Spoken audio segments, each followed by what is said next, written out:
welcome to IFS platform. Dear aspirants, again with a new success story. Today we have Rajni Chaudhary with us, who has cleared Rajasthan set examination with flying colors. So कैसी रही उनकी journey? कब से starting की थी? Being a meritorious student, still Rajasthan set को target करना आसान नहीं है, क्योंकि सेट एक बहुत ही टिपिकल एग्जामिनेशन होता है जिसके लिए प्रिपरेशन चाहिए होती है। सो किस तरह से उनने इस एग्जामिनेशन की प्रिपरेशन की और साथ ही साथ किस तरह से क्या क्या हर्डल्स उनने फेस किए और क्या मेजर चैलेंजिंग टॉपिक्स थे जो कोर टॉपिक्स पूछे जाते हैं सेट में, आइए जानते हैं और मिलते हैं उनसे। सबसे पहले hello Rajni and heartiest congratulations to you dear. Hello everyone and thank you so much to the IFS team. So कैसा लग रहा है Rajni? Definitely you might be feeling very good. Yes ma'am, अच्छा लग रहा है। खुशी तो आपके चेहरे पे ही दिख रही है, अगर मैं बात करती हूँ तो इतना स्माइलिंग फेस दिख ही रहा है। So that's great. थोड़ा ऑडियंस को अपने बारे में बताइए रजनी कि किस तरह से आपने प्रिपरेशन स्टार्ट करी, कैसी रही आपकी journey? My name is Rajni Chaudhary and I have completed integrated MSc Biotechnology from Central University of Rajasthan and currently pursuing PhD in Environmental Biotechnology.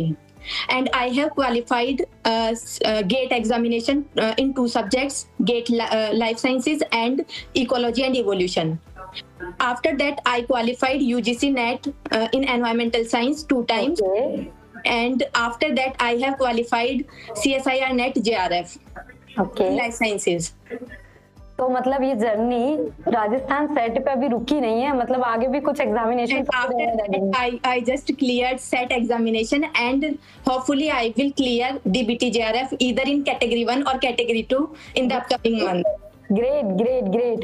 So definitely we are speaking to really a very confident lady जिनको अपनी मेहनत पे बहुत विश्वास है।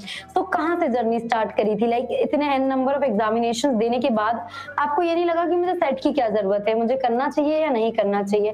Why you thought yes you should target it? Ma'am actually मैंने अपनी journey start करी थी ड्यूरिंग कोविड, जब कुछ ऑप्शन ही नहीं था, घर पे बैठ के सिर्फ पढ़ना ही एक लास्ट ऑप्शन था। मैंने IFS से कांटेक्ट करने की कोशिश करी, तो उस टाइम पे कुरियर वगैरह की सुविधा नहीं थी, तो उस टाइम पे ये मतलब मेरे घर तक बुक्स आ नहीं सकती थी। फिर मैंने YouTube पे ट्राई किया तो कुछ लेक्चर्स मिले मुझे। नीलेश सोनी सर के इकोलॉजी एंड इवोल्यूशन की सीरीज थी, काफी अच्छी सीरीज थी वो। उससे मुझे थोड़ा कॉन्फिडेंस आया कि हाँ मैं भी पढ़ सकती हूँ। मैंने गेट वगैरह क्वालिफाई किया तो मुझे लगा कि मुझे IFS का स्टडी मटेरियल परचेज करना चाहिए। जैसे ही मैंने स्टडी मटेरियल परचेज किया तो उनको पढ़ना थोड़ा मेरे लिए मुश्किल था, क्योंकि एक साथ इतनी बुक्स पढ़ना पॉसिबल नहीं होता। थोड़ा डिप्रेशन सा फील होता है कि यार इतना कैसे पढ़ पाऊंगी। फिर थोड़ा यूट्यूब पे देखती, मैं थोड़ा उन मॉड्यूल्स को पढ़ती, कभी एक मॉड्यूल पढ़ लिया, थोड़े दिन का गैप लिया, फिर दूसरा स्टार्ट किया। ऐसे पढ़े हमेशा वही मॉड्यूल्स थे। फिर उसके बाद में UGC वगैरह ये वाले एग्जाम्स क्लियर होते रहे तो मुझे कॉन्फिडेंस आया कि हाँ मतलब कुछ ना कुछ पढ़ा हुआ कभी ना कभी काम आता है। बिल्कुल। फिर उसके बाद में हर बार यही लगता था कि हाँ यार अभी पैसे वसूल नहीं हुए स्टडी मटेरियल के। Then I thought कि मुझे आगे भी इसको पढ़ना ही पड़ेगा इनको। फिर हमेशा उनको मैं साथ रखती थी उन मॉड्यूल्स को। कि फॉर्म आया राजस्थान सेट का, काफी सालों बाद आया, तो लगा कि ठीक है जब नेट हो गया तो ये तो हो ही जाएगा।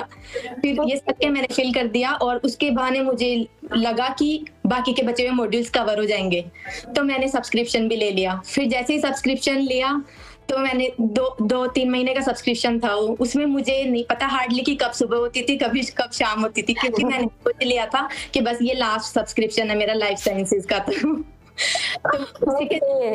काफी दिनों से पढ़ रहे हो आप, लेकिन अगर मैं बात करूं तो कोरोना के पीरियड से, but hats off to your patience and determination and dedication that इतना कंटिन्यूअसली आप पढ़ रहे थे। एंड डेफिनेटली IFS के मॉड्यूल्स ने आपका जितना साथ दिया उतना साथ आपने भी IFS मॉड्यूल्स का रखा है, otherwise it not been possible also.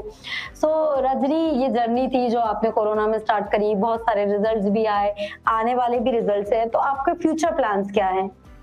Ma'am as such PhD जितना तो पेशेंस नहीं है मुझ में हाल फिलहाल, क्योंकि मैं मैरिड हूँ और थोड़ा बहुत ऐसे प्रेशर नहीं आता, लेकिन सोसाइटी की वजह से ऐसा कभी ना कभी ऐसा फील होता है कि ठीक है इतनी ऊंची पढ़ाइयाँ करके क्या फायदा, और इतने सारे एग्जाम क्रैक हो गए, नौकरी तो लगी नहीं रही। Side by side I am preparing for the government jobs. तो मेरी प्रायोरिटी पहले यही है कि मैं कोई अच्छी सी गवर्नमेंट जॉब पकड़ लूँ, चाहे छोटी या बड़ी। उसके बाद में पीएचडी में कंटिन्यू रखूंगी, लेकिन पहले ये है कि मैं स्टेबल हो जाऊं, ताकि लोगों का बोलना तो बंद हो एटलीस्ट। ओके लोग कुछ तो कहेंगे, काम ही उनका कहना है। रजनी, आप अपनी मेहनत करते रहिए, आप तो ऊंचाइयां छूने के लिए बनी हैं। ठीक है, तो मूविंग ऑन, राजस्थान सेट के लिए की जर्नी में, मतलब लाइक तुम ऑलरेडी इतने सारे मॉड्यूल्स पढ़ चुकी थी, बट सेट में बहुत कोर चीजें पूछी जाती हैं रजनी, तो उसकी प्रिपरेशन में किस तरह से आपने कुछ अलग पढ़ा या सिर्फ आईएफएस के मॉड्यूल्स और जो सब्सक्रिप्शन के टेस्ट थे वही दिए? मैम जो बेसिकली तो मैंने ज्यादा फोकस तो सब्सक्रिप्शन पे किया था आरसेट के लिए, क्योंकि वो उनमें मतलब मेरे बेसिक्स तो क्लियर हो चुके थे मॉड्यूल्स वगैरह से, तो मुझे ऐसे न्यू तो लग नहीं रहा था कि कुछ नया है। उससे मेरा रिवीजन फास्ट हो रहा था, तो मैंने सिर्फ सब्सक्रिप्शन वाले वीडियोस ही देखे थे और मॉड्यूल्स तो बहुत रेयर ही देखे थे, जैसे डेवलपमेंट बायो का। और कुछ चीजें मुझे ज्यादा, मेरी पढ़ी हुई ज्यादा अच्छी लग रही थी as compare to IFS lecture. तो जो चीजें मैंने पहले पढ़ रखी थी वो मैंने खुद नहीं पढ़ी थी खुद से। और तो मोस्ट ऑफ द मैंने लेक्चर्स ही देखे थे मैम, और क्वेश्चन सो उम्मीद थी कि नहीं वही साइड भी निकाल लेंगे। हाँ मैंने दो मॉड्यूल्स और परचेज किए थे, जिसमें राजस्थान सेट वगैरह से रिलेटेड क्वेश्चन बैंक थे मैम, उनसे भी काफी हेल्प मिली मुझे। हाँ राइट। और अगर हम बात करते हैं तो पेपर 1 का भी एक थोड़ा सा डिलेमा रहता है ना हमें, कि कैसे करना है उसे, कैसे अटेम्प्ट करना है, तो उसके लिए क्या किया आपने? मैम पेपर 1 मेरे लिए हमेशा से ही इजी था, क्योंकि मैम मैं बचपन से मैथ में थोड़ा इंटरेस्ट ज्यादा ही था, तो उसमें वो मेरे लिए प्रॉब्लमेटिक नहीं था। तो मैम उसमें तो मेरे को कोई अलग से प्रैक्टिस करने की जरूरत नहीं पड़ी, क्योंकि मैं side by side government jobs की प्रिपरेशन करती रहती हूँ, तो मैथ रीजनिंग वगैरह मैम मुझे आती है। ओके तो दैट्स गुड, मतलब कि like you are in the flow of study, और जिसके साथ ही साथ आपने ये सारे एग्जामिनेशंस क्लियर कर लिए। तो देखो, अगर मैं बात करती हूँ तो किसी भी कॉम्पिटिटिव एग्जामिनेशन की तैयारी करते हैं रजनी, तो बहुत सारे अप्स आते हैं, डाउन्स आते हैं, मतलब कोई दिन हम पूरे दिन पढ़ सकते हैं, किसी दिन हमारा बिल्कुल मन नहीं करेगा, कभी टेस्ट में मार्क्स कम आ गए तो बहुत डिप्रेसिव फील होने लगता है। So who is the biggest cheerleader और मोटिवेटर जो आपको हमेशा मोटिवेट करते रहते हैं कि नहीं आप कर सकते हैं, आप पढ़ सकते हैं? मैम मेन रोल तो मेरे पापा और मेरे दादाजी का ही रहा है हमेशा से, क्योंकि कुछ भी एग्जाम क्वालिफाई होती हूँ तो वो कभी भी ऐसे अप्रिशिएट नहीं करते कि ठीक है, लेकिन उनको खुशी होती है अंदर ही अंदर से कि ठीक है एग्जाम क्वालिफाई हुआ है। कब आज दिन तक अप्रिशिएट नहीं किया, ठीक है आगे पढ़ो, ऐसे बोलते हैं। और एक सिस्टर है, वो हमेशा जब भी कॉल करेगी यही बोलती है, पढ़ ले पढ़ ले पढ़ ले। पर दूसरी बात ही नहीं करती। Okay, fine. Means having a strict parents and a surrounding which motivates you is really good कि हम आगे बढ़ जाते हैं, हम अपने ड्रीम्स आसान लगते हैं, हम उन्हें अचीव करने के लिए उतना ही डेडिकेशन के साथ काम कर सकते हैं। So amongst all this, बहुत सारे लोग ऐसे होते हैं हमारी लाइफ में रजनी, जिनको हम रियली एडमायर करते हैं, उनकी कुछ क्वालिटीज हमारे अंदर इम्बाइब करना चाहते हैं। So who is the role model in your life? Ma'am role model मेरी सिस्टर है, तो वो बहुत ज्यादा मतलब बहुत ज्यादा हार्ड वर्किंग थी। हाँ, अभी वो presently she is college lecturer. Ma'am उन्हीं से मुझे ये सब मोटिवेशन मिला कि ठीक है, अगर मेरी सिस्टर पढ़ सकती है तो मैं भी पढ़ सकती हूँ, क्योंकि मेरी दी को थोड़ा लेट याद होता था, मुझे कंपैरेटिवली फास्ट याद मतलब लाइक ये ऐसा ना, लाइक दो सिस्टर्स की कहानी तो बहुत ही वो प्यार और लड़ाई नोकझोंक वाली रहती है, but still you are highly motivated from her, that's really very good. So आगे आपको गवर्नमेंट जॉब्स में जाना है, right now side by side PhD कर रहे हो आप। सो टाइम मैनेजमेंट एक बहुत बड़ी स्किल होगी जो रजनी आपके पास बहुत ज्यादा अच्छे तरीके से है। तो what you did to manage all the times, being married also you have to like manage your time, so what is the mantra for time management जो आप स्टूडेंट्स को, जो व्यूअर्स आपको देख रहे हैं उन्हें बताना चाहोगे? मैम टाइम मैनेजमेंट का इश्यू तो हर किसी की लाइफ में आता है, लेकिन डिपेंड करता है कि आप उसको हैंडल कैसे करते हो, क्योंकि मैम खुद पे डिपेंड करता है सब कुछ। होता है थोड़ी नफरत करने लग जाएंगे लोग आपसे कि ठीक है ये कोई काम नहीं कर रहा, या फिर पढ़ाई पे ही फोकस्ड है, दूसरे कामों से मतलब नहीं है, लेकिन मैम कुछ पाने के लिए बहुत कुछ सहना भी पड़ता है। ओके, मेरे बहुत कुछ खोना पड़ता है ये नहीं बोला रजनी ने, बहुत कुछ सहना पड़ता है ये बोला है कि keep patience, don't look for appreciation everywhere, definitely अपना काम करते जाओ, अप्रिशिएट अपने आप हो जाओगे। सो रजनी बहुत ही अच्छी बात बोली है, काफी अच्छी लगी मुझे कि अपने काम पे ध्यान रखो, जो होगा देखा जाएगा। सो रजनी, अगर मैं बात कर रही हूँ तो ये जर्नी आपकी स्टार्ट हुई, आपने पूरे 3 साल लगातार दिए, एक के बाद एक एग्जामिनेशन क्वालिफाई किया, बट एक जो मोटिव रहता है, एक जो फोर्स रहता है कि नहीं मुझे और करना है और करना है, एक नेशनल लेवल एग्जामिनेशन के बाद भी एक स्टेट लेवल एग्जामिनेशन को आपको नहीं लगा कि मैं ये देकर क्या करूंगी, मैं तो नेशनल लेवल क्वालिफाइड हूँ? तो मैम मुझे हर कोई यही बोलता था कि भाई ये एग्जाम फॉर्म क्यों फिल किया है। हाँ, उन लोग कभी कभार तो ऐसा लगता था पता नहीं इसका नेट हुआ भी है या नहीं। ओके, लेकिन मुझे लोगों से फर्क नहीं पड़ता मैम, एक्चुअली मेरा टारगेट सेट नहीं था, मुझे मेरे जो बेसिक्स थे वो बिल्डअप करने थे। एक्चुअल में जो बच गया था, जो चीजें छूट गई थी उसको पढ़ना था मुझे, तो इसलिए मैंने इस सेट के थ्रू उन चीजों को लाइक यू थॉट कि हाँ सब कुछ कंप्लीट हो जाएगा, और एक वेल थरोई एक लाइफ साइंस की स्टूडेंट हूँ तो पूरी 13 यूनिट बहुत ही बेहतरीन तरीके से मैं कवर कर लूंगी। Yes ma'am. Okay okay, great. So moving on Rajni, आपने खुद से पढ़ाई की, कुछ मॉड्यूल से पढ़ाई करी, अब मॉड्यूल्स आपने जैसा बोला कि आपने पूरे 17 मॉड्यूल्स पढ़े हैं आईएफएस के, तो अकॉर्डिंग टू यू जो आपके दिल को बहुत पसंद आया हो, पढ़ने पे आपको बहुत मजा आया हो, ऐसा कौन सा मॉड्यूल रहा है? मैम इकोलॉजी एंड इवोल्यूशन, ये दोनों फेवरेट मॉड्यूल्स है।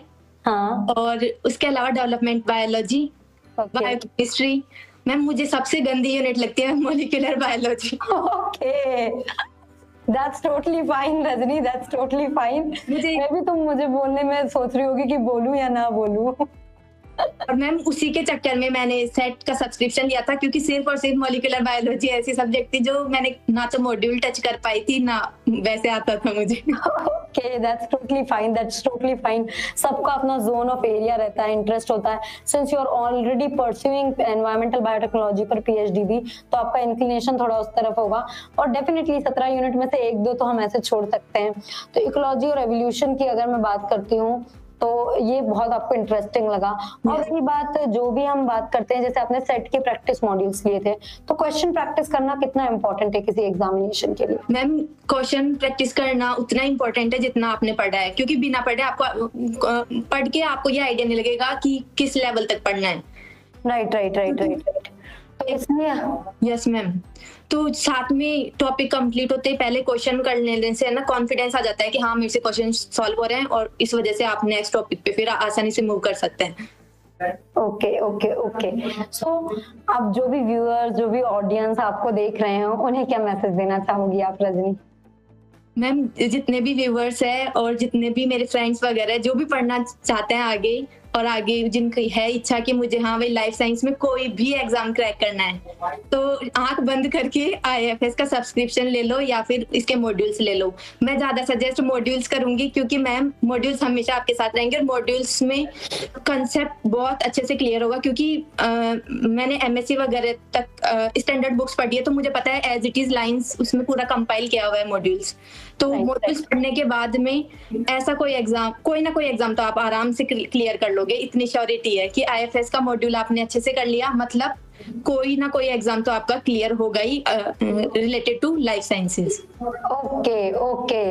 So Rajni, again congratulations to you from whole IFS team and all the best for your future endeavors, dear. Thank you ma'am. Happy learning dear. चलिए, तो आज के interview में थी हमारे साथ रजनी चौधरी जी, जिन्होंने बहुत सारे एग्जामिनेशन क्वालिफाई किए हैं, and recently she has qualified Rajasthan set examination. और मोस्ट इम्पोर्टेंटली खुद से पढ़ना कितना इम्पोर्टेंट होता है, ये बात इस इंटरव्यू में जरूर समझ में आई है कि खुद से अगर आप रीड कर रहे हैं, आप अंडरस्टैंड कर रहे हैं, तो बहुत ही अच्छी बात है। थोड़े खुद के सेल्फ एफर्ट्स लेकर आप कुछ यूनिट्स तो कंप्लीट कर लें, बाकी यूनिट्स आप आईएफएस के भरोसे छोड़ दीजिए। पूरी भी छोड़ते हैं तो हम तो हैं ही, बस मेहनत करने के लिए तैयार रहिए। जल्दी मिलते हैं न्यू सक्सेस स्टोरी के साथ। Thank you so much everyone and happy learning.